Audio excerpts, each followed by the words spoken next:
네, 시청자 여러분 안녕하십니까. 박기춘의 경을 치다 박기춘입니다. 올해 들어 상장사들의 지배구조 개편 소식이 연이어 들리고 있습니다. 주가에도 호재로 작용하기 때문에 아주 투자자들의 관심이 매우 높은데요. 대기업뿐만 아니라 중소, 중견 기업들에서도 움직임이 활발한 것 같습니다. 이렇게 러쉬를 이루는 기업 지배구조 개편, 오늘 박기춘의 경을 치다에서 첫 번째 주제로 살펴보고요. 과연 바람직한 변화인지 부작용은 없는지 꼼꼼히 살펴보도록 하겠습니다. 그리고 이어서 부동산 시장도 좀 들여다보겠습니다. 재건축 연한이 단축되면서 최근 재건축 시장을 중심으로 부동산 시장이 기지개를 펴고 있는데 앞으로 부동산 시장 어떻게 전개될지 전문가와 함께 그 흐름을 짚어보도록 하겠습니다. 잠시 후에 찾아뵙겠습니다.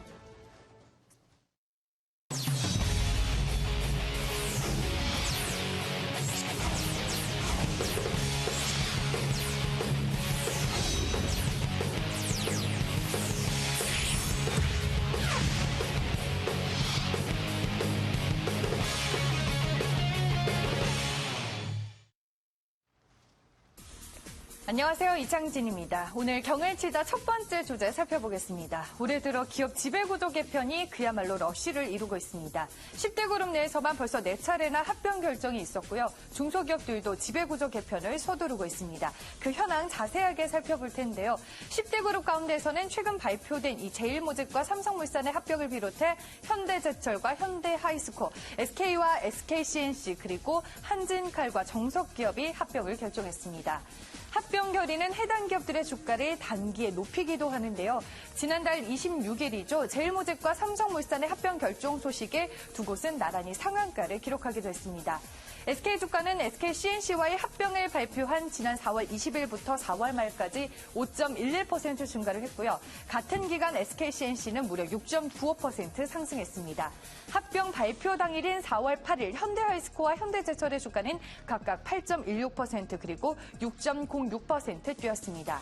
중소기업들도 지배구조 개편을 서두르고 있습니다. 지주회사 전환 등을 위해 올해 기업 분할을 마친 상장사는 동양기전, 한솔재지, 덕산하이메탈, 골프조, 메가스터디, 우리산업 등 총 6곳에 이르는 상황입니다. 이들 기업 가운데 분할 이후 시가총액이 늘어난 곳은 5곳이나 되는데요. 전문가들은 분할 이후 단기간에 시가총액이 증가한 이유를 지주사는 대주주 지분이 직접적인 영향력을 발휘하고 이 사업회사는 이 본연의 가치를 온전히 반영하기 때문에 투자 매력이 커지기 때문이라고 밝혔습니다. 하지만 기업 합병이나 분할이 장기적으로 반드시 기업 가치를 높이는 것은 아니라는 견해도 있는데요.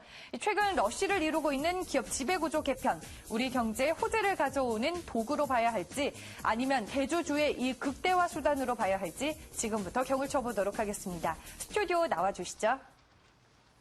네, 이창진 아나운서 잘 들었습니다. 주식시장 관심 있는 분이라면 이미 낯익은 뉴스 드릴 텐데요. 계속해서 기업 지배구조 개편과 관련해서 전문가 모시고 말씀 나눠보도록 하겠습니다. 오늘은 한국기업지배구조원 정재규 실장과 함께합니다. 어서 오십시오, 실장님. 네, 안녕하십니까. 예. 자, 조금 전에 정리를 좀 해봤는데 사실 97년 외환위기를 겪으면서 기업 지배구조에 대한 관심이 높아졌는데 거의 이제 20년이 다 돼가지 않습니까? 예, 그렇습니다. 어떤 형태로 좀 개선이 되고 있는지 모르겠습니다. 기본적으로 외환위기 이후에 정부, 그다음에 또 그 자본시장 참여자들이 다 같이 노력을 했습니다. 그래서 물론 그때 당시에 비하면 상당 부분 개선이 된 것은 분명합니다. 다만 최근에 1년에 한 몇 년 정도는 외부에서 우리나라의 기업 지배구조를 보는 시각이 그전보다 조금 부정적인 측면이 있습니다. 최근에요? 예. 왜 그런고 하니 지금 현재 우리 정부는 성장 중심, 물론 이거는 전 세계적인 저성장 기조 때문에 우리 경제를 살리기 위한 어쩔 수 없는 선택일 수도 있는데 그럼에도 불구하고 성장 우선 정책에 의해서 상대적으로 경영 투명성이라든지 이런 지배구조를 조금 소홀히 하는 면이 있지 않느냐라는 이런 판단들이 일부 있는데요. 예를 들면 CLSA하고 ACGA라고 아시아 기업 지배구조 협회에서 매년 아시아 국가들의 지배구조를 평가를 하고 그러니까 그 평가 내에는 국가 전체의 정책적인 부분 그리고 또 각 기업들의 어떤 실제 지배구조 현황들을 평가를 하거든요. 근데 아시아에서 11개의 국가가 평가 대상입니다. 거기서 보면 1, 2, 3위를 차지하고 있는 곳이 홍콩, 싱가포르, 일본 이렇게 되어 있고요. 저희 우리나라는 8위에 랭크가 되어 있습니다. 8위요? 네. 예. 그러니까 우리나라 뒷부분에 있는 국가는 중국하고 필리핀, 인도네시아 정도입니다. 그렇게 보면 1997년 이후에 열심히 노력을 했고 예. 또 많이 좋아지기도 했지만 또 그 이외에 다른 나라들도 상당 부분 노력을 했기 때문에 예. 상대적으로 최근에 있어서는 평가를 조금 낮게 받고 있지 않느냐 이런 아쉬움이 좀 있습니다. 그러니까 아직도 개선 여지가 많다고 볼 수가 있겠네요. 예, 그렇습니다. 자, 과거에 근데 재벌 개혁하면은 곧 순환 출자 구조 해체다, 뭐 이런 등식이 좀 성립되어 왔는데 최근에도 기업 지배 구조 개선, 네. 가장 중요한 이슈가 순환 출자 구조의 네. 해체로 볼 수 있는 것인지. 분명 순환 출자 구조의 해체 내지는 완화는 중요한 지배 구조의 개선 요소이긴 합니다. 예. 다만 순환 출자의 해소 자체가 기업 지배 구조 개선의 상당 부분 내지는 아주 중요한 부분을 차지한다고만 보기는 좀 어렵습니다. 사실 지금 현재 이루어지는 일련의 사업 구조 개편이라든지 예. 뭐 합병이라든지 이런 상황들은 기본적으로는 소유 구조 내지는 사업의 재편 상황인 것이고 예. 크게 볼 때 기업 지배 구조라고 하면 예. 그런 소유 구조도 포함하지만 뭐 이사회의 책임성, 예. 사회이사의 독립성이나 전문성, 또 그 회사 내 경영의 어떤 내부 통제 시스템, 그리고 또 시장에 충분한 정보를 제공하는 이런 예. 거를 포괄하는 개념이거든요. 그런 면에서 보면 순환 출자 구조의 완화도 상당히 중요한 부분이긴 하지만 예. 또 그 이외에도 신경을 써야 될 지배구조 개선 사항은 상당수 존재하고 있습니다. 그렇군요.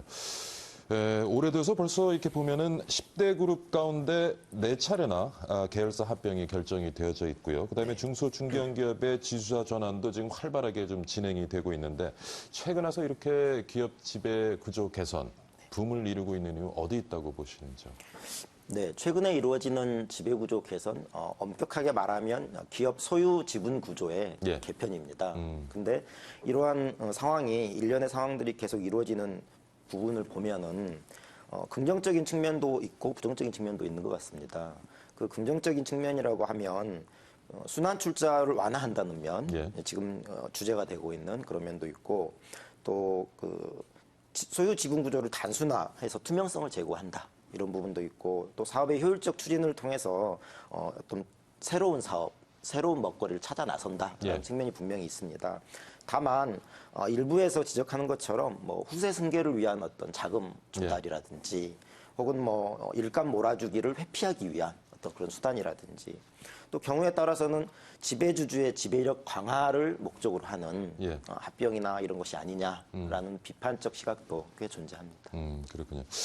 지금 지주사 체제로의 기업 지배구조 개선 얘기를 하고 있는데 실제로 기업 경영에는 좀 어떠한 영향을 직접적으로 미칠까요?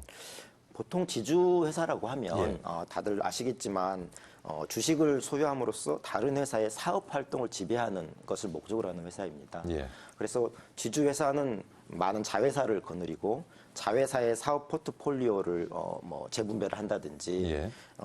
또 자회사의 어떤 사업과 관련해서 일정 정도 영향력을 행사한다든지 예. 이런 활동들을 주로 합니다. 그런데 이 지주회사라는 것 자체가 예. 꼭 긍정적인 면만 있는 것은 아닙니다. 사실 우리 역사상 보면 예전에 지주회사를 금지했던 적도 있습니다. 법에 의해서요. 예. 그랬다가 외환 위기를 겪으면서 좀 원활하게 사업 구조 개편을 하고 살아남는 기업들에게 지원을 하기 위해서 예. 지주회사 체제를 인정을 했습니다. 그래서 지주회사 체제가 인정이 되면서 또 최근에는 지주회사를 권고하는 듯한 예. 여러 가지 정책도 있거든요. 근데 지주회사라는 것이 긍정적인 면이 분명히 있습니다. 예. 순환 출자를 완화하고 또 경영 투명성을 높이고 하지만 반면에는 자본의 집중화를 한다든지 아니면 또 적은 자본으로 지주회사만 지배를 하면 예. 그 아래 자회사, 계열사 전체에 대한 지배가 그렇죠. 가능한 것이죠. 손자회사 뭐 이렇게 전체를 지배할 수 있는 예. 그런 구조가 되거든요. 그래서 명과 암이 함께 있는 체제가 지주회사 체제라고 볼 수 있겠고요. 기업 경영 측면에서는 아무래도 지배력이 강화되니까 대주주 일가에서는 훨씬 더 선호할 수 있는 좀 체제가 일사불란하게 아닐까. 그렇습니다. 기업 전체를 지배할 수 있는 구조라고 볼 수 있겠군요. 자, 국내에서는 뭐 LG그룹, SK그룹의 형태가 아주 대표적이라고 얘기를 하는데 설명을 좀 해주시죠. 예, LG그룹 같은 경우 2003년쯤에 지주회사 체제로 전환을 했습니다. 상당히 선도적으로 전환을 한 케이스고 SK그룹도 2007년 무렵에 그런 개편을 진행을 했는데 LG나 SK그룹에서 진행한 지배구조 형태는 기본적으로 오너 일가 대주주가 지주회사의 지분을 소유하고 그 지주회사 산하에 기존에 어떤 이렇게 복잡하게 연결됐던 순환출자 고리를 조금 완화하거나 해소시키면서 자회사로 편입을 하는 것입니다. 그렇게 함으로 인해서 오너 일가는 지배를 하고 있는 그 지주회사만 충분히 지분권을 가지고 있으면 자회사들을 전체적으로 관리할 수 있고 또 그 이익을 넘겨받을 수 있어서 꽤 선호되고 있는 그런 형식인 것 같습니다. 그래서 이제 아까도 뭐 지적을 하셨지만 결국에는 지금 지배구조 개선이라고 하는데 속내를 들여다보면 대주주 권한만 강화하는 거 아니냐, 결국 기업 오너의 권한만 강화하는 것이 아니냐 이런 지적이 있습니다. 뭐 타당한 지적이겠죠. 그렇습니다. 그러니까 그 부분이 전부는 아니고요. 지배주주의 어떤 권한을 지나치게 강화시킬 수 있는 구조이다. 그리고 그 지배주주의 지주회사 산하에 있는 자회사들의 어떤 이런 주주들, 소액주주들, 일반 투자자들의 이익이 조금 도외시되고 있는 것 아닌가. 최근에 일련의 어떤 합병 과정이나 이런 것을 볼 때도 정말 그 회사가 꼭 합병을 통해서 시너지를 올리고 좀 더 장기적인 지속 성장을 하기 위한 합병도 물론 있겠습니다. 하지만 또 한편에서 보면 과연 그 두 회사들이 합병이 충분한 시너지를 낼 수 있느냐. 그리고 그런 시너지에 대한 미래 비전, 구체적인 사업 계획, 이런 계획들을 시장에 투자자들, 소액주주들에게 충분히 설명하고 이해를 구했느냐라는 그런 과정에서는 의구심이 좀 들거든요. 그렇게 본다면 일반 투자자나 뭐 최근에 뭐 해외 펀드에서 조금 이의를 제기한 그런 상황도 있었었는데 이런 상황들에 대해서 충분히 회사 측에서 설명을 하고 의사소통을 많이 하는 그런 주주와의 소통 채널을 더 확보를 해야 되지 않을까 이렇게 생각을 합니다. 또 뭐 우리가 웅진그룹 예를 통해서도 봤습니다만은 지주사가 있고 아래 그 계열사들이 있다 보면은 한 군데 부실이 발생하면 결국 그게 이제 그룹 전체 내 어떤 도미노 현상을 만들면서 부실이 쉽게 또 전이될 수 있다. 이런 또 우려도 많이 얘기를 하고 있는데 어떻습니까? 원칙적으로 지금 말씀 주신 그 내용은 과거의 순환출자 구조가 순환출자 고리가 복잡하게 연결되었을 때 가장 타당한 말씀이십니다. 근데 지주회사와 하면 지주회사가 있고 그 아래 자회사들이 각각 있기 때문에 자회사 간의 어떤 위험 리스크가 전이되는 걸 방지할 수가 있습니다. 오히려 예를 들어서 지주회사 아래에 A, B, C, D, E 쭉 이렇게 자회사가 있는데 그중에 A 회사에 문제가 생겼다. 이 A 회사가 한계 기업이나 부실화된 기업이 된 것으로 판명이 났다. 이러면 그 A 회사만 퇴출을 시킬 수가 있거든요. 다른 자회사에 영향을 안 끼치고. 따라서 지주회사의 장점으로 꼽는 것 중에 하나가 새로운 사업의 진출이나 한계 기업을 퇴출시키는 게 좀 더 용이하다라는 측면입니다. 그럼에도 불구하고 지주회사 체제를 가지고 있는데도 다른 계열회사의 리스크가 전이되는 현상, 이런 부분들은 사실은 지주회사 자체의 시스템적 문제라기보다는 그 지주회사를 지배하고 있는 오너 일가 대주주가 자회사 중에 하나도 이제 놓치기 싫은 거 내지는 살리고자 하는 의지가 너무 강해서 다른 계열 회사의 어떤 자금이라든지 어떤 그 일감 몰아주기라든지 지원성 이런 것들을 통해서 같이 살려내려고 하는 욕심을 부리다 보니까 그게 건실한 다른 자회사도 함께 힘들어지는 그런 상황이 계속 되고 있지 않는가 이런 부분이 있습니다. 또 그리고 뭐 원샷법이라고 불리는 사업 재편 지원 특별법이 시행되면은 지배구조 개선 앞으로 시장에서 더 가속화될 것이다 하는 전망도 있는데요. 사업 재편 지원 특별법이 좀 뭔지 설명을 해주시고 앞으로 시장에 어떤 영향을 미칠 수 있을지 좀 짚어주시죠. 네. 사업재편지원특별법이라고 하는 것이 예. 흔히 원샷법이라고. 근데 왜 원샷법이라고 얘기를 하느냐? 예. 일반 회사들이 사업 구조를 개편하고 싶어요. 예. 그러면 적절한 사업 부서들끼리 이렇게 합치기도 하고 또 조금 부실한 사업 부서는 좀 이렇게 퇴출시키고 싶기도 하고 예. 그리고 꼭 각 회사 계열사끼리 이런 M&A나 합병 인수를 원활하게 하고 싶은데 예. 이와 관련해서 규제하는 법들이 상당히 많습니다. 뭐 상법에서도 일부 규제가 있을 것이고 예. 공정거래법이나 세법이나. 예. 근데 이 모든 법들의 규제들을 다 일일이 맞춰가면서 하려면 여러 가지로 신경 쓸 것도 많고 지연되는 절차도 있고 그렇겠죠. 그렇죠. 예. 그래서 원샷법이라는 것은 이런 꼭 필요한 사업 구조 개편을 할 때 특별법 하나에서 이 모든 문제가 되는 사항들을 한꺼번에 해결해 주는 예. 그러니까 최단기간에 구조를 개편해서 새롭게 그 이익을 창출할 수 있도록 해주는 그런 내용인데요. 사실은 이게 일본에서 1999년에 산업활력법이라는 이름으로 제정이 된 법이 우리가 지금 추진하고 있는 법의 어떤 원형이라고 볼 수도 있습니다. 예. 근데 이 원샷법이 어떻게 보면 사업 구조 개편에는 도움이 되지만 예. 또 한편으로 보면 그 일반 소액 주주들 기타 투자자들의 예. 이익을 일부 침해할 수 있는 가능성도 없지 않아 있다라는 비판도 있습니다. 예. 물론 원활한 그 사업 구조 개편을 통해서 경제를 활성화시키기 위해서 이 원샷법이 필요하다라는 전제는 인정을 하더라도 예.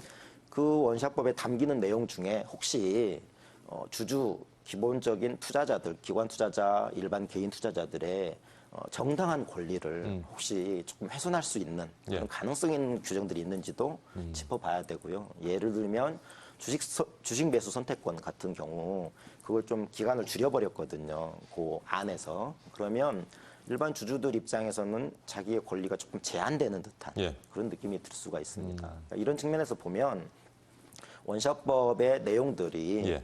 상당 부분 그 취지나 필요성은 공감을 하지만 실제 구체적인 세부 규정에 있어서는 신중한 판단이 필요하고 예.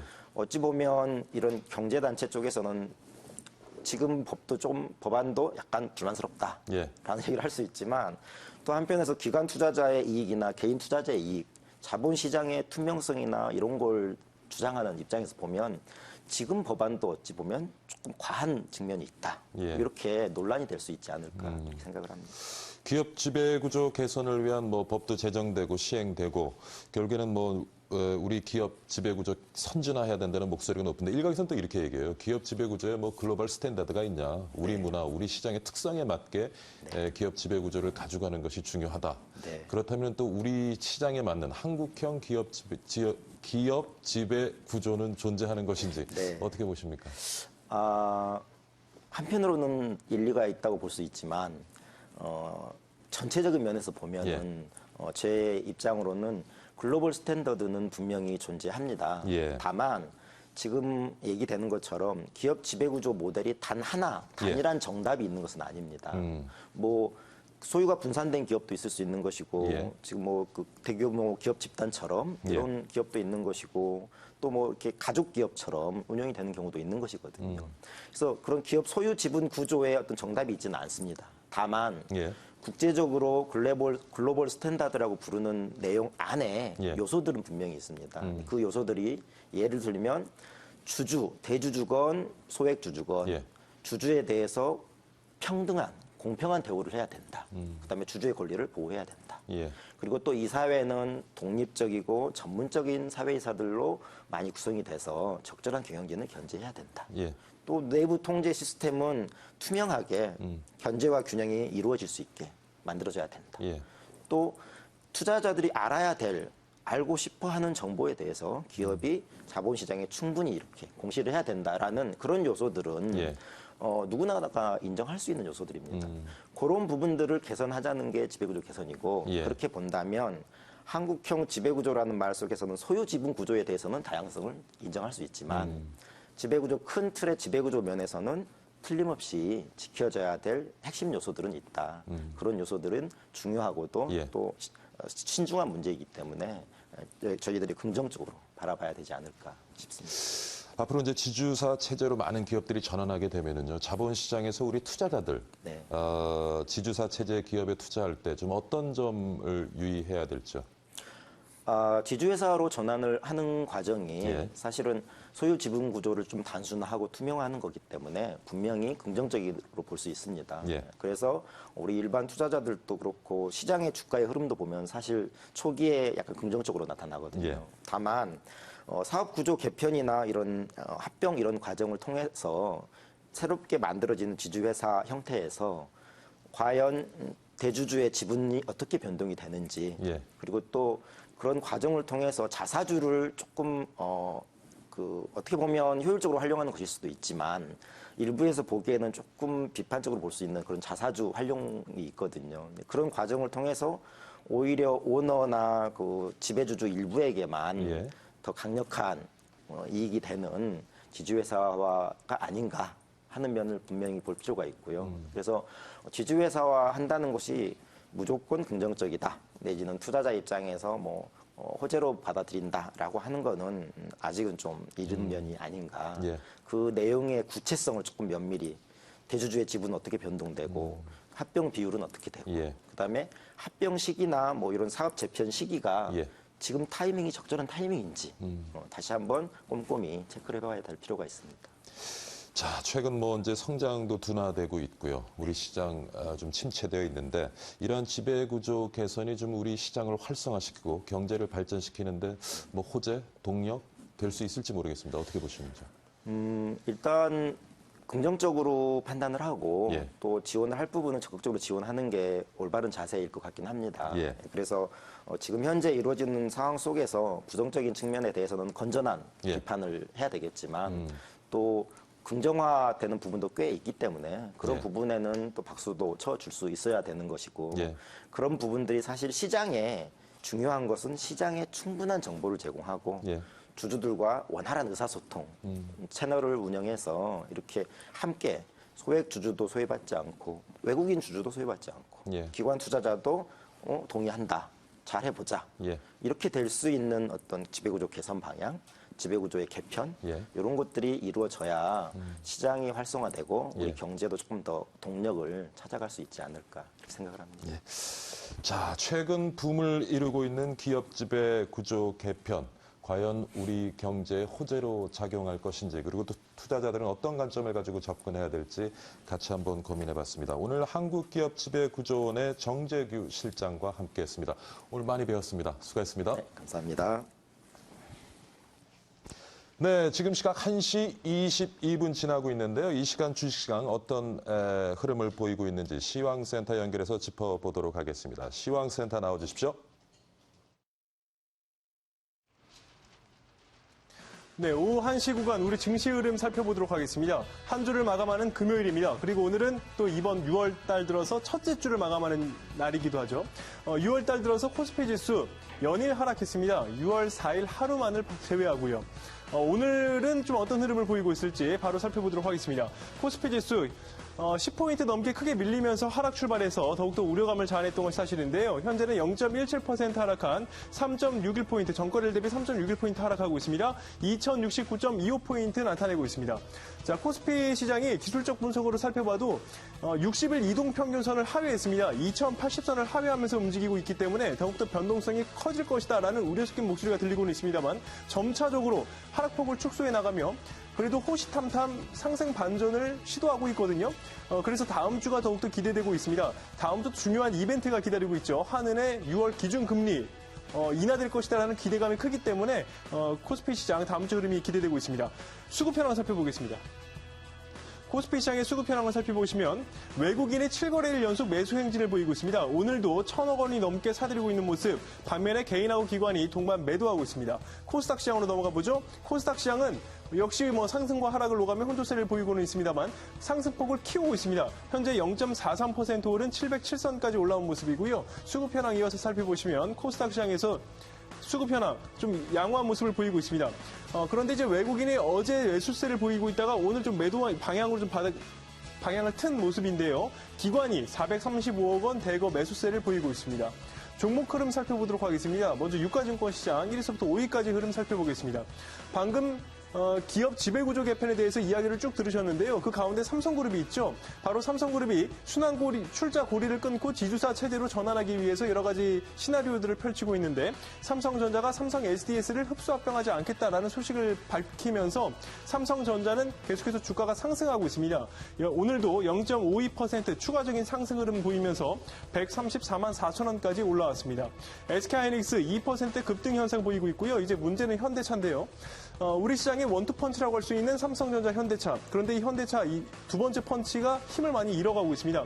오늘 0.72% 하락하면서 14만 8천 원, 시가총액 2위 자리 SK하이닉스 내준 이후 4위 한국전력에까지 많이 쫓기는 모습인데요. 현대차의 주가 흐름 살펴볼 필요가 있겠습니다. 제일모직 오늘도 추가적인 급등 현상 2.62% 오르며 19만 6천 원까지 껑충 뛰어 올랐습니다. 코스닥 시장 1위서부터 5위까지 흐름 살펴보겠습니다.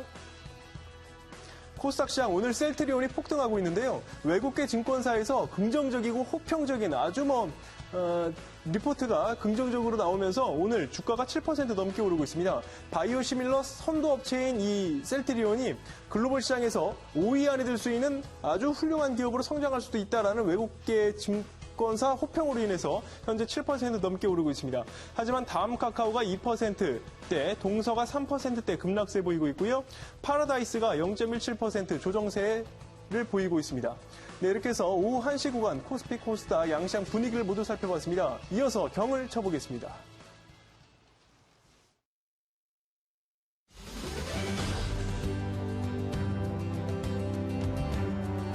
대한민국 자전거의 새 미래를 연다. 단 한 번의 시선으로 모든 가치.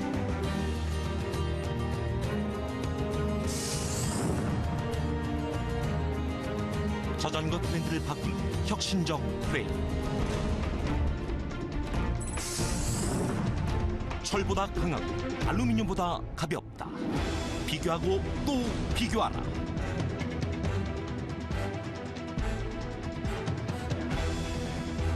강하면서 가벼운 나노카본 프레임. 대한민국 자전거의 자존심. 나노카본 바이크. 메이드 인 코리아. 위아 위스. 박희준의 경을 치다 두 번째 경을 칠 내용 살펴봅니다. 최근 재건축 관련 규제들이 잇따라 완화되면서 이 재건축 시장을 중심으로 부동산 경기에도 긍정의 바람이 불고 있습니다.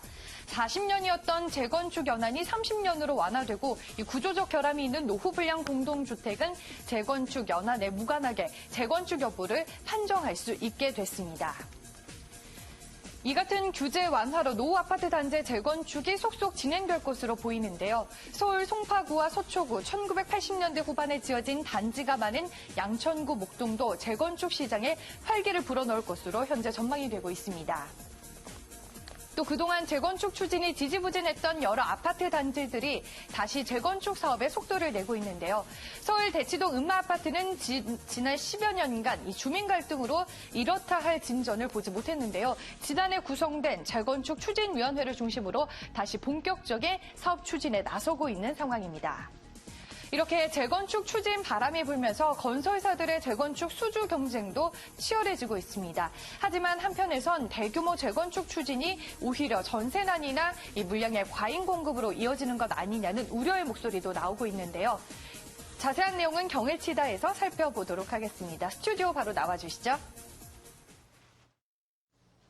네, 이번에도 이창진 아나운서 잘 들었습니다. 들으신 대로 재건축 시장으로 호재를 맞고 있다는 부동산 시장. 여러분과 함께 들여다보도록 하겠습니다. 이번에 모신 분은요, 명지대학교 부동산학과 권대중 교수입니다. 어서 오십시오, 교수님. 안녕하세요. 네, 잘 지내셨습니까? 네. 예, 오랜만에 뵙네요. 네. 자, 드디어 이제 재건축 연한 단축이 시행이 되는데, 네. 뭐 호재라고 볼 수가 있겠죠. 호재지요. 예. 그동안 이제 40년 정도 이상 되어야 재건축이 되는데 예. 30년으로 줄입니다. 예전에 이게 20년 이상이었습니다. 예. 81년도 12월 31일 이전에 지은 주택에 대해서는 재건축을 추진할 때 20년 이상이면 재건축이 가능했는데 예. 무분별한 재건축을 방지하기 위해서 이걸 2배로 늘렸었죠. 그래서 40년 됐다가 예. 다시 이제 30년, 10년을 줄였는데 재건축을 하게 되면 이제 첫 번째 안전 진단을 하게 되는데 네. 이번에 서울시가 10년 내린 것도 있지만 이제 국토부에서도 내린 게 있어요. 그 내용을 살펴보면은 예. 안전 진단의 기준이 그 구조 안전 진단, 예. 그다음에 이제 이게 경제적 그 효과가 떨어지는 경우, 토지의 이윤이 떨어지는 경우 이런 경우에 이제 안전 진단의 점수가 올라가는데요. 예. 그뿐이 아니라 이제 사용하는 기능이 떨어져도 이렇게 바꿀 수가 있었어요. 근데 이번에 한 가지 더 추가한 거는 생활의 불편을 느껴도 재건축할 수 있게. 그래서 사실은 뭐 기간만 정해져 있지 예. 누구나가 이게 주민들이 동의하면은 재건축을 할 수 있게 이렇게 만들었어요. 그래서 지난 1월 달에 부동산 3법이 통과된 내용 3가지 중에 2가지가 바로 이 재건축과 관련된 내용입니다. 그것은 2004년도 말에 이제 폐지됐던 재건축 초과 이익 환수제가 2006년도에 다시 시작이 됐거든요. 예. 이것 때문에 이제 시장에서 재건축을 발목을 잡고 있던 것을 예. 이번 부동산 3법 중에서 재건축 초과 이익 환수제가 예. 2017년도 말까지 연장되어 있습니다. 근데 그 시기에 이제 재건축을 하려고 서로들 이제 서두르는 거죠. 두 번째는 이제 여당에서는 재건축 사업단지나 재개발 사업단지, 소위 정비사업단지에서 주택 수만큼 분양권을 주는 것을 예. 야당하고 합의하는 과정에 3가구로 줄였죠. 3가구까지 받을 수 있도록 예. 이렇게 이제 완화했습니다. 이 2가지가 가장 큰 영향이라고 보여지고요. 마지막 한 가지는 이제 분양 가격이 민간 시장은 자율화됐습니다. 예.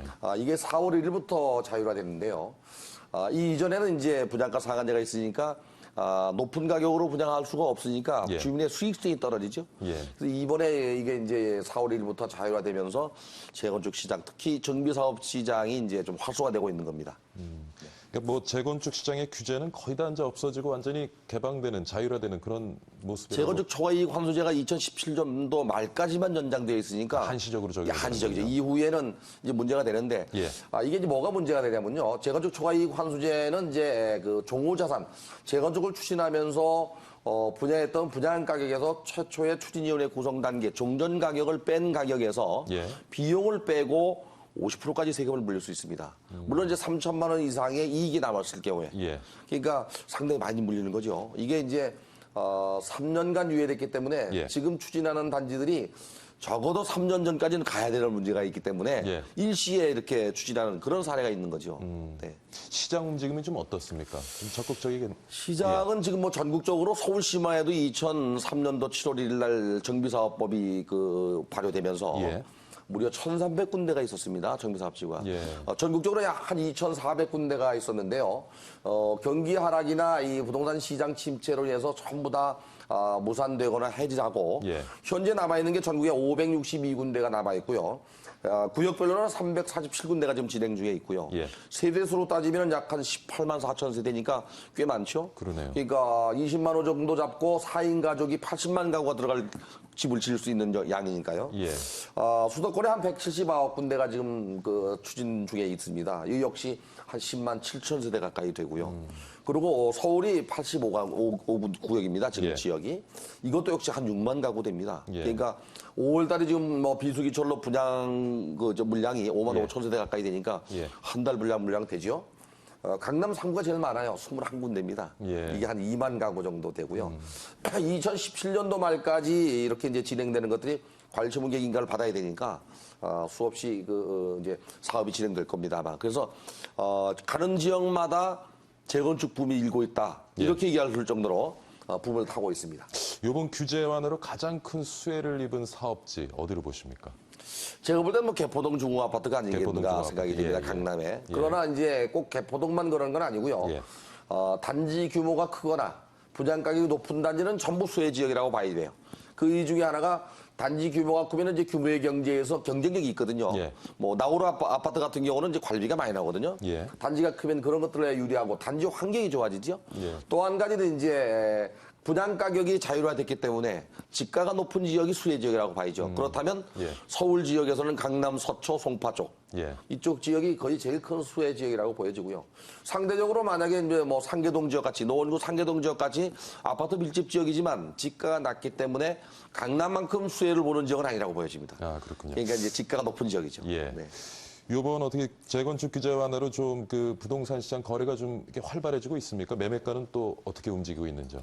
가격도 조금 반등하고 있고요. 좀 오르고 네, 있군요. 예, 반등하고 예. 있고요. 뭐 소폭이지만 뭐 예. 지속적으로 반등하고 있고요. 3월 달에 거래 건수가 약간 11만 1000세대 가까이 거래가 됐다고 국토교통부가 발표를 했습니다. 4월 달에도 한 12만 가구. 엄청 많은 거죠. 엄청 많은 건데 이게 1년을 거슬러 종합한다면 비수기초를 빼도 100만 가구 이상 거래되는 건데요. 예. 이를 거래된 걸 가만히 보면 재건축 때문에만은 아니고요. 매매가 대비 전세가 비율이 지금 뭐 서울 같은 경우는 72%가 넘었고요. 전국적으로 80% 넘는 데도 있습니다. 네. 지역별 차이는 있습니다만은 매매가 대비 전세가 비율이 높다 보니까 전세 수요가 매매 수요로 돌아서는 게 이제 확연하게 드러나기 시작했어요. 그렇군요. 그래서 주택을 구매하는 우리나라의 평균 주택 구매력 평균 나이가 한 41세 정도 됩니다. 예. 그런데 이번에 거래된 것을 가만히 들여다보면 한 40% 정도가 20대 후반 30대입니다. 이건 아마도 본인의 의사보다는 예. 부모가 밀어서 아마 사게 하지 않았나. 그래서 거래 건수가 점점 늘어나는 것은 긍정적인 효과인데 예. 가격은 그래도 뭐 소폭이기 때문에 예. 큰 아직까지는 뭐 문제가 되지는 않습니다. 그렇군요. 네. 근데 이렇게 재건축 시장 들여다보면 요즘 건설사들 경쟁이 뭐 아주 치열한 것 같습니다. 어떻습니까? 네, 수주전이죠. 예, 예. 네. 이 재건축 시장이 그 활성화되면서 대기업들이 그 수주 경쟁에 뛰어들어서 활성화되고 그 과열 경쟁이 되는 이유가 있습니다. 예. 지난 정기국회 때 이번 정부는 주택을 재고주택 관리와 토지 재생 사업으로 방향을 선회했기 때문에 예. 새로운 신도시나 택지 개발 지구는 안 한다고 그랬거든요. 예. 그러한 증표가 바로 이제 택지 개발 촉진법을 폐지했습니다. 그러다 보니까 이 건설사들이 이제 대규모 사업을 할 수가 없으니까 기존에 있는 거 말고는 예. 그래서 도시 재생 사업 쪽에서 규모가 크거나 또 수익성이 있는 쪽으로 수주 경쟁이 좀 치열한 것 같습니다. 예. 이게 조금 과열되면 아마 마케팅 비용이 많이 나가서 결국에는 또 주민들의 피해가 가지 않겠나 그런 그렇죠. 염려도 됩니다. 네. 또 뭐 공사 부실 우려도 또 생각할 수가 있겠고요. 그렇죠. 네. 지나친 경쟁. 자, 근데 이제 뭐 재건축 말이 이제 나오면서 결국 네. 이제 사업이 완료되면 대부분 보면 한 10년 이상 걸리더라고요. 긴 데는 뭐 15년, 20년도 그렇죠. 가고요. 15년, 네. 20년도 가고요. 과연 사업성이 있다고 보시나요? 투자자 관점에서는 좀 재건축 시장에 어떻게 접근을 해야 될지 좀 네, 짚어주시죠. 결론적으로 말씀드리면은 뭐 서울 지역 같은 경우는 지역별로 좀 차이 있습니다만은 예. 향후에 집가가 조금이라도 오른다면 수익성이 있다고 봐야죠. 왜 그러면 개발 이익이 있기 때문에 이제 사업을 하는 거니까요. 예, 예. 개발에 이익이 없으면 사업을 안 하죠. 근데 이제 문제는 초기 추진유예 단계에서 조합 단계를 거쳐서 사업 승인이나 건축 허가, 관리 처분까지가 아무리 빨라도 5, 6년입니다. 예. 서울시 같은 경우는 지금 공공관리 제도를 시행하고 있는데요. 그 공공관리 제도를 시행해도 5, 6년이 걸립니다. 그러니까 민간에게 맡기게 되면은 예. 뭐 보통 10년은 간다고 봐야죠. 그래서 지금 이자가 낮고 이 저금리이기 때문에 투자 예. 수익이 있는 거죠. 이자가 높다면은 뭐 자기 자본을 가지고 주택을 구입해서 기다리면 관계가 없는데 예. 물론 그것도 이자가 붙는 겁니다. 그렇죠. 근데 이제 이자로 계산한다 그러면은 저금리라서 그나마도 괜찮습니다. 그러나 예. 이제 금리가 인상되기 시작하면 10년 넘어가고 뭐 15년 되면 수익률이 많이 떨어지겠죠. 이전보다는 좀 수익률이 많이 떨어진 편이죠. 떨어졌죠. 네. 예. 예전에는 그 5층 건물이 20층, 30층 되니까 예. 개발 이익이 많이 남았죠. 용적률에 여유가 있으니까. 예, 예. 최근에 재건축을 추진하는 단계는 단지들은 이제 강남 지역에서 개포동 중흥아파트나 강동의 둔촌 중흥아파트 또 송파의 그 시형 아파트, 강동 시형 아파트 말고는 전부 중고층 아파트입니다. 예. 그러다 보니까 재건축 사업 자체가 1대1 재건축이나 약간의 추가 부담금이 나오는 그런 사업지가 대부분이죠. 예. 근데 뭐 수익률은 이전만 못하겠군요. 네, 네. 자, 아까 그 2017년까지 이제 재건축 붐을 이룰 것이다라는 말씀을 하셨는데 그럼 또 엄청난 전세 대란 예고되는 거 아닙니까? 그럴 수 있습니다. 예. 이 재건축을 진행하게 되면 이제 이주비를 받아서 기존에 거주하던 사람들이 이제 다른 쪽으로 이전을 해서 예. 그다음에 철거하고 건물을 짓는데 아마도 서울시도 아마 그런 생각을 갖고 있겠습니다만은 예. 일시에 모두 재건축 허가를 내주지는 않을 거예요. 이게 지역별로 예. 또는 뭐 세대별로 면적별로 이 쿼터제를 진행하듯이 그렇게 해야 되지 않겠나. 뭐 제 생각입니다만은 제가 언론이나 또 이 세미나에서 많은 발표를 했는데 서울시에 지금 조합을 인가받고 추진을 하는 단계만 해도 85군데인데 이걸 예. 동시에 할 수가 없죠. 그렇죠. 그래 되면은 뭐 결국에 전세 대란이 그렇지 않아도 계속적으로 비수기철인데도 불구하고 전세 금액이 올라가고 있거든요. 예. 대란이 오지 않겠나. 이거를 방지하기 위해서는 순환 재개발이나 재건축을 해야 되는데 집을 지어놓은 게 없잖아요. 예. 지어놓은 임대 아파트가 있다면 글로 이전을 하고 그렇죠. 사업이 끝나면 다시 들어가고 예. 다른 지역이 그 재건축할 때 다시 또 이전을 하고 끝나면 다시 들어가는 그게 가장 바람직한데 있는데 예. 지금 당장 전세 가격이 올라가다 보니까 그런 주택을 여유 있게 갖고 있지를 못해요. 예. 서울시도. 예. 그래서 오늘 그 언론 보도에 보니까 SH공사의 사장이 예. 이런 발표를 했더라고요. 서울시는 2018년도까지 예. 1, 2인 가구에 조합 형태의 주택을 한 10,000가구 정도 공급하겠다. 이것이 뭐 재건축 시장에 영향은 없습니다만은 어쨌든 임대주택이 늘어나야 이 전세 대란이 없는데 재건축 사업은 결론적으로 좀 수단제 개발이나 지역별, 면적별, 세대별 커트제를 도입해야 될 때가 되지 않았나. 무분별하게 진행할 수는 없거든요. 그러면 이제 서로 이제 경쟁을 하게 될 겁니다. 그렇죠. 2017년도까지는 해야 되니까. 그러겠죠. 예. 그래서 노후 불량도나 이런 걸 좀 더 강화시킬 필요가 있는데 예. 정부가 이걸 또 완화시켜놨어요. 그렇죠. 규제가 지금 완화됐으니까. 네. 예. 그래서 참 아이러니합니다. 네. 아무래도 좀 시장에 혼란은 생기겠군요. 네, 네. 예. 전세 금액은 뭐 지속적으로 올라간다고 봐야 예. 될 것 같습니다. 근데 이게 뭐 재건축 사업들이 막 서둘러서 이렇게 시행이 되다 보면 순간적으로 또 이게 시장에 너무 물량이 많이 공급돼서 공급 과잉이 되는 것이 아니냐. 그래서 아까 뭐 재건축 수익률이 이제 많이 전에보다 떨어졌다고 하는데 이렇게 공급 과잉되면 뭐 수익률 기대하기 힘들 거다 이런 시각도 있습니다. 어떻습니까? 일단은 제일 중요한 것이 이제 공급 과잉이죠. 예. 지금 현재 신규 분양 주택 시장이 너무 좋거든요. 언론 보도나 국토부나 또는 부동산 114 또는 서울 부동산 광장에서 발표한 날 그 내용을 조갑해 보면 예. 4월 달에 분양 물량이 6만 세대가 넘었어요. 아유, 예. 5월 달에도 지금 5만 7천 세대 가까이 되고요. 예. 6월 달에도 예상이 한 5만 세대가 넘는 것 같아요. 예. 이 3개월치만 봐도 한 15만 세대가 됩니다. 15만 세대면 한 40만 명 이상이 들어가는 주택인데요. 예. 3인 가족을 봐도. 예. 아마도 이 비수기 철에도 분양시장이 좋으니까 계속적으로 할 거라고 보여져요. 가을은 더 많을 거라고 보여지고. 예. 여기에다가 이제 재건축 시장까지 분양을 하게 되면은 분양 물량이 많아질 것 같아요. 예. 문제는 건물을 새로 지어서 입주하는 시점이 적어도 2년 반 내지 3년 반 사이가 될 텐데 아직은 저금리라 문제가 없습니다. 예. 저희가 지금 기준금리가 1.75포인트인데 그렇죠. 미국의 금리가 지금 0포인트 또는 뭐 0.25포인트 정도 되는데요. 올가을이나 내년 봄에 미국의 금리가 올라가면 우리도 이제 금리 인상에 대한 대비를 해야 됩니다. 당장은 뭐 한 번 더 떨굴 계획을 갖고 있는 것 같아요. 예. 뭐 금리가 떨어져 봐야 알겠지만은 예. 이렇게 저금리로 지속되는 게 언제까지 갈 것이냐 하는 게 문제인데요. 예. 미국 금리가 우리 금리를 추월하거나 비슷한 시점에는 예. 우리가 영향을 받아요 이제. 그러겠죠. 그 전에는 관계가 없지만 예, 예. 그 시점이 아마도 한 2년 반에서 3년 반, 4년 그때가 되지 않겠나. 그때 물량도 많아지고 금리가 높아지면 조금 영향이 문제가 있을지 않겠나. 그래서 시기별로 물량 조절을 할 필요가 있지 않겠나. 여야가 합의해서 2017년도 말까지 했던 거를 조금 예. 더 연장하더라도 예. 일시에 공급하는 것보다는 탄력적으로 공급하는 공급 조절 정책이 좀 필요할 것 같습니다. 교수님 보시기에 좀 연장될 가능성이 있다고 보십니까? 저는 있다고 보여져요. 예, 네. 예. 일단 내년도 선거가 있는데 내년도는 아니지만 2017년도 이후에 이제 대선이 또 다 돌아오거든요. 예. 그러면 여야가 표를 의식해서도 뭐 그럴 수 있고 예. 또 재건축하는 물량들을 다 소화하지 못하면 예. 이후에도 있을 거란 말이죠. 그렇죠. 무리한 추진을 하다 보면은 여러 가지 부작용이 발생하죠. 예. 뭐 전세 문제뿐이 아니라 예. 조합 내에서도 문제가 발생할 수 있고 예. 해서 여야 합의하에 좀 더 연장하든지 예. 사실은 여당이 그걸 폐지하려고 했어요. 근데 그게 안 된 겁니다. 예. 네, 폐지하려고 한 겁니다. 그러면 뭐 조금 더 연한이 연장될 가능성은 있다고 볼 수가 있겠네요. 네. 예. 현 정권 들어서 계속 좀 부동산 시장 살려보려고 네. 좀 거래 활성화시키려고 노력을 많이 했는데 그래서 많은 규제들이 좀 뭐 없어졌고요.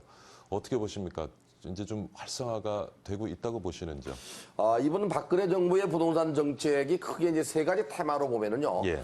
비정상화를 정상화로 만드는 방법. 소위 2014년도 이후에 부동산 경기가 좋았을 당시에 규제했던 내용들을 전부 정상화시키는. 그래서 주택 정상화 대책을 내놨죠. 예. 그래서 많은 것들이 없어지고 한 두세 가지 남았습니다. 지금 예. 뭐 아까 말씀드린 대로 재건축 초과 이익 환수제나 종합 부동산세 몇 가지만 예. 남았는데요. 거의 정상화시켰고요. 두 번째가 당시에 이제 하우스포나 렌트포를 걱정해서 예. 금융시장 정상화 대책을 내놨죠. 안정화 대책을 내놨고 예. 마지막 한 가지가 이제 이렇게 전세 금액이 계속 오르다 보니까 서민들을 위한 주택 공급 정책, 소위 보편적 주거복지 정책을 내놨죠. 예. 이것들이 거의 지금 이제 한 반 정도는 추진되고 있습니다. 예. 주택 정상화 대책에서는 규제가 거의 완화되거나 편의됐고요. 금융시장은 금리가 낮아지는 바람에 거의 자연스럽게 해결이 됐고요. 예. 보편적 주거복지에서 항목주택은 지금 현재 금년도 말부터 분양을 합니다. 예. 그리고 계획대로 20만 호 중에서 14만 호를 공급하기로 했다가 다시 20만 호 늘려서 예. 지방까지도 지금 그 장기 미활용 국공 위주를 활용해서 공급 정책을 좀 쓰고 있습니다. 그리고 지속적으로 이제 기업 임대주택이나 민간 임대주택 활성화 대책도 지금 내놓고 있고요. 예. 이런 측면에서 부동산 시장을 활성화시킨다는 말보다는 정상화시킨다는 쪽으로 갔던 것이 조금은 활성화되고 있지 않나. 예. 가격은 조금이라도 올라야 이 물가가 돌아가고 이 경제가 살아난다고 보거든요. 예. 물론 부동산 경기로 그 경제를 살리는 것은 잘못된 정책이지만 너무나 침체가 이제 장기간 가기 때문에 예. 이 건설 시장이나 주택 시장을 살려보겠다는 의지는 예. 어느 정도 절반의 성공이라고 보여집니다. 교수님께서는 지금 정부의 어떤 정책의 방향성 옳다고 보시는 거죠? 저는 옳다고 보고 있습니다. 네. 예, 예. 자, 사실 뭐 한동안 그 부동산 시장 가장 수익률 좋은 투자 시장이었는데 이제는 아무래도 이제 투자자 중심에서 실수요자 중심으로 좀 시장이 바뀌어가고 있죠? 네, 맞습니다. 예. 네. 부동산 시장이 지금은 이제 높은 가격으로 거래가 되고 예. 또 떨어졌다 하더라도 높거든요. 예, 예. 서민 입장에서 볼 때는. 그리고 주택 공급도 많아졌고 그래서 실소유자 위주로 재편되는 시장이라고 보여지고 예. 전세 시장에서 반전세로 지금 전환되는 시기라고 보여지고요. 예. 이 주택을 구매하는 사람들에 대한 주택에 대한 개념이 이제는 바뀌고 있는 상태입니다. 그래서 주택을 가지고 투자 물건이나 투기 물건으로 보기는 이제 좀 어려운. 예. 그래서 정부도 일반적인 주택보다는 서민층을 위한 임대주택 시장으로 돌아서면서 임대주택 시장을 활성화시키려고 하는 거거든요. 예. 그래서 주택을 투기로 보거나 예. 투자로 보고 투자하는 것은 바람직하지 않아요, 이제는. 네. 교수님 앞으로 뭐 인구 구조 변화 뭐 여러 가지 요인들을 봤을 때 대형보다는 좀 아파트는 중소형이 계속 인기가 그렇죠. 높겠죠. 네. 어떻습니까? 예. 2008년도 리만 사태 이후에 이제 침체됐던 시장에서 살아나는 게 바로 소형 주택이었죠. 예. 금년도 말까지 서울시가 발표한 자료를 보면 1인 가구가 27.1%까지 늘어난답니다. 향후에 1, 2가구가 점점 증가하고 예. 또 아이도 자녀도 한 명 정도 1.8명밖에 안 낳거든요. 예, 예. 2명까지도 잘 안 낳는 이제 그 세상이 자꾸 돌아오기 때문에 예. 인구 감소도 중요하지만 가구 감소가 더 중요하거든요. 예. 이것도 2030년부터는 뭐 감소한다고 그래요. 그래서 장기적으로 볼 때는 중소형 아파트. 중소형 아파트. 그것도 뭐 10평이 아니고 예. 20평대 예. 아파트나 국민주택 규모인 85제곱미터 이하. 예. 그 아파트가 앞으로 인기가 있고 아마 정부도 그렇고 민간 기업도 그거 위주로 분양하고 있습니다. 공급하고 있고. 예, 예. 네. 좀 대형 아파트들은 요즘 뭐 거래가 좀 거꾸로 있습니다. 말해서 대형 아파트들의 가격이 이제 추락했잖아요. 예, 예. 제가 볼 때는 이제 조금 시간이 지나면 중대형 아파트도 가격이 상승할 거로 보여져요. 그 이유 중에 하나는 예. 수요 공급 법칙에서 2008년도 말까지 밀어내기식으로 나왔던 수도권 지역의 아파트는 중대형이에요. 예. 분양가 상한제가 2009년도 1월 1일부터 적용했거든요. 예, 예. 그 전에 자율화되었을 때는 중대형이 많았는데 2009년도 이후에 중대형 아파트를 공급한 사례가 거의 없다고 봐야 돼요. 예. 근데 이게 그 희소 가치가 있잖아요. 결국 공급이 줄어드니까. 네, 물론 뭐 예. 지역마다 차이 있습니다만 예, 예. 도심지 위주로 서울 수도권 지역에서도 도심지 위주로는 예. 중대형 아파트 희소 가치 때문에 예. 조금 시간이 지나면 가격이 상승할 멈추고 것이다. 상승할 수도 있어요. 예. 올해 하반기 부동산 시장은 어떻게 전망하세요? 전망한다는 게 참 어렵습니다. 근데 제가 볼 때는 전세 가격은 아마 지속적으로 소폭이지만 계속 올라갈 것 같습니다. 예, 예. 지금 6월달, 7월달이 비수기철인데도 불구하고 한국감정원 발표나 국민은행 발표를 보면은 조금씩 오르고 있습니다. 아직도. 물론 뭐 소폭이지만은 예, 예. 가을에 전세 대란이나 이체건축 때문에 전세 대란이나 또는 뭐 전세 가격 상승은 뭐 지속적으로 뭐 소폭이지만 올라갈 걸로 보여지고요. 매매 시장도 4월달, 5월달을 보면 매매는 거래가 좀 활성화되지 않겠나 보여집니다. 예. 근데 거래가 이제 자꾸 이루어지다 보면 가격도 소폭이 올라갑니다. 예. 그래서 가을에는 중소형 위주로 가격도 조금 올라갈 수 있고요. 전세 가격도 뭐 지속적으로 올라가지 않겠나 그래 보여지고요. 예. 내년도를 예측한다면 뭐 지금 미리 말씀드리긴 뭐하지만 분양 시장이 가을에도 좋을 것 같습니다. 근데 제가 그 시청자분들께 꼭 말씀드리고 싶은 것은 2, 3년 후에 3, 4년 후에 입주 시점에 시장 상황이 좋지 않는 것이 거의 전문가들의 의견이고 저 역시 그렇게 보고 있기 때문에 실소유자 위주로 청약하는 게 바람직합니다. 예. 네. 상가 시장은 어떻습니까? 상가시 수익형 부동산 같은 예. 경우는요, 구분 소유 상가 같은 경우는 옆에가 장사가 안 되면 나도 죽어요. 예. 그래서 그것보다는 단지 상가가 유리합니다. 뒤에 배우지를 깔고 있기 때문에 예. 유리하고 또 하나는 이제 오피스텔 같은 경우나 도시형 생활주택이 한동안 인기를 끌었는데 서울시가 이 오피스텔에 대해서 손질을 하는 것 같아요. 이 그 공동주택이라고 하면은 이제 토지 건물이 동시에 등기되는 건데요. 예. 이렇게 집합 건물에 관한 법률, 소위 집합 건물이 소유에 관한 법률을 서울시가 손질을 하는 이유가 있습니다. 오피스텔 같은 경우는 이제 저층이 상가고 위층이 오피스텔이죠. 예. 최근에 오피스텔이 준주택으로 분류가 돼서 주거용으로 많이 사용하고 있죠. 예. 근데 관리비가 많이 나와요. 이거는 상가고 오피스텔이 분리되지 않고 공동 관리비가 같이 나오기 때문에요. 예. 그래서 이게 이제 민원이 많고 분쟁이 많다 보니까 서울시가 이거를 손질을 해서 분리시키겠다 또는 이거를 뭐 공개하겠다 예. 이렇게 나오고 있어서 오피스텔이 지금까지는 괜찮았는데 향후에 좀 좋지 않겠나 하는 생각이 들고요. 예. 보통 뭐 그 투자와 관련된 강의하는 사람들이 그런 얘기를 많이 하죠. 수익이 없는 부동산은 죽은 부동산이다. 예. 그러나 이제 수익이 없더라도 미래 가치를 보고 투자해야 됩니다. 예. 그래서 섣불리 투자했다가 나중에 실패를 하는 경우가 있기 때문에 시청자분들도 미래 가치를 보고 투자하는 게 조심성 있게 투자하는 게 그게 바람직합니다. 예. 뭐 지금 금리도 그렇고 앞으로 전세 시장은 계속 반전세나 월세로 좀 이동을 하겠죠. 네, 어떻습니까? 그렇게 된다고 보여집니다. 지금 그 자가주택 보유율이 지금 58% 정도 됩니다. 2014년도 국토부 발표인데요. 자가주택 보유율이면서 점유율이 53%밖에 안 됩니다. 결국 한 40% 이상이 집이 없는데요. 예. 이 40% 이상 집이 없는 사람들 세입자 입장에서 볼 때는 전세로 가는 게 좋죠. 이게 어떻게 보면 이자가 붙지 않는 저축성이거든요. 예. 그러나 시장의 금리가 낮다 보니까 주택을 보유하고 있거나 부동산을 보유한 사람은 금리가 높은 쪽으로 가고 예. 또 이 이자가 높은 쪽으로 가기 때문에 예, 예. 월세를 선호하는 쪽으로 가고 있어요. 예. 그래서 이 반전세나 전세가 지금 현재 반전세나 월세가 55%를 차지하고 있습니다. 예. 그러니까 지금 반이 넘었어요 이제. 이게 점점 심화되지 않겠나 보여집니다. 예. 네. 뭐 오늘 규제안으로 순풍맞은 재건축 시장에 대해서 많은 얘기를 해봤는데요. 마지막으로 시간이 조금 남았습니다, 교수님. 네. 정리 한번 해주시죠. 우리 투자자들 재건축 시장이 어떻게 접근해야 될지. 예. 이 재건축은 이제 시간이 많이 필요합니다. 그래서 장기적인 안목을 보고 투자를 해야 되고요. 또 이 실수요자 위주로 투자하는 게 좋습니다. 물론 개발이 있기 때문에 재건축, 재개발을 합니다. 그리고 이 재건축의 황금알을 낳는 거는 옛날 얘기입니다. 단지 염려가 되는 것은요. 조합원들이 자기 부담금을 줄이기 위해서 일반 분양분을 높은 가격으로 분양하려고 건설사하고 다툼이 있는 걸로 알고 있습니다. 그래서 조심스럽게 재건축 사업을 진단을 판단해보고 어느 시점에 와 있는지 또 2007년도, 17년도 말까지 완공되는지 이걸 짚어보고 투자하는 게 바람직할 것 같습니다.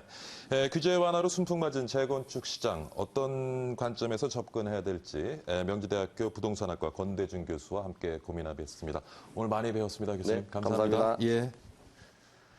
자, 오늘 여러 이슈를 다뤄봤습니다만 토론을 하면서도 마음 한 구석에는 메르스 확산 사태로 인해 떠오르는 걱정 지울 수가 없는 것 같습니다.